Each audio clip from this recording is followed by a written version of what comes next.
Bismillahirrahmanirrahim. On va continuer l'action des facteurs édaphiques sur la répartition des végétaux. Aujourd'hui, on va étudier l'eau dans le sol. Parce que la sécheresse, pourquoi on étudie l'eau? Parce que la sécheresse est un facteur limitant pour la végétation. Et qui dit végétation? Donc, les végétaux sont des producteurs primaires. Donc, toute la chaîne alimentaire est affectée par le manque de l'eau ou la sécheresse. Donc, comment mesurer la capacité de rétention de l'eau par le sol? Donc, on a le protocole expérimental. On a une birette gradiée. On a un type A où on met donc 100 g du sol séché.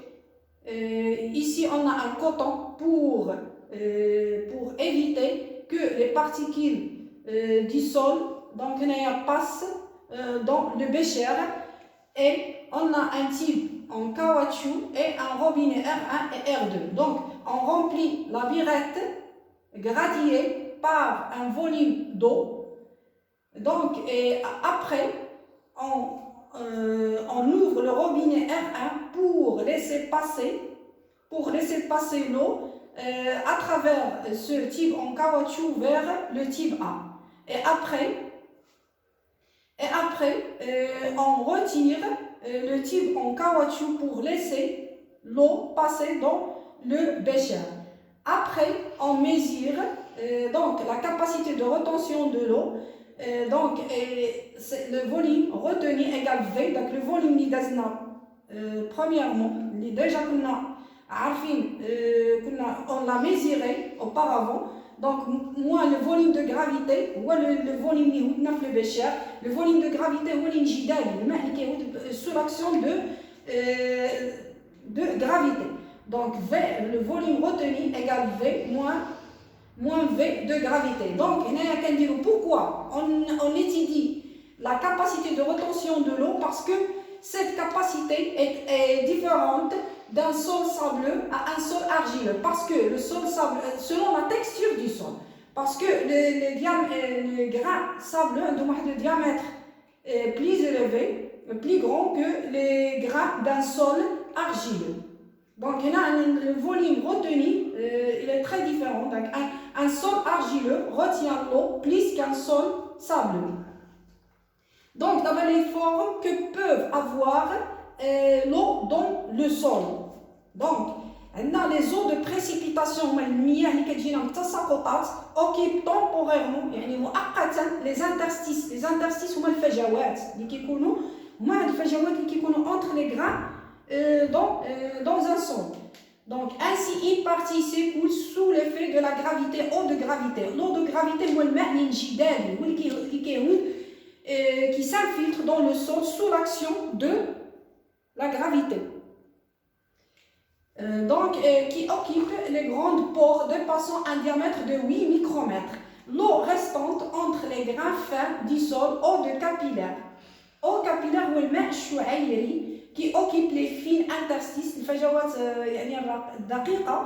diamètre variant entre 0,2 micromètres et 8 micromètres. Un micromètre ou un micron égale 10-6, un micromètre égale 10-6 mètres.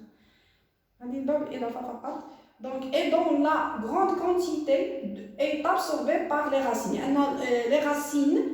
Les racines judour, il absorbe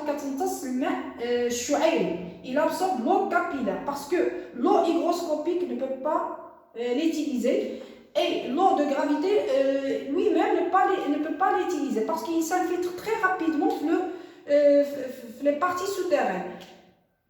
Donc, est absorbé par les racines des plantes. Une fois l'eau de capillarité est absorbée, il reste une quantité d'eau retenue par certaines particules du sol grâce à des forces physiques particulières.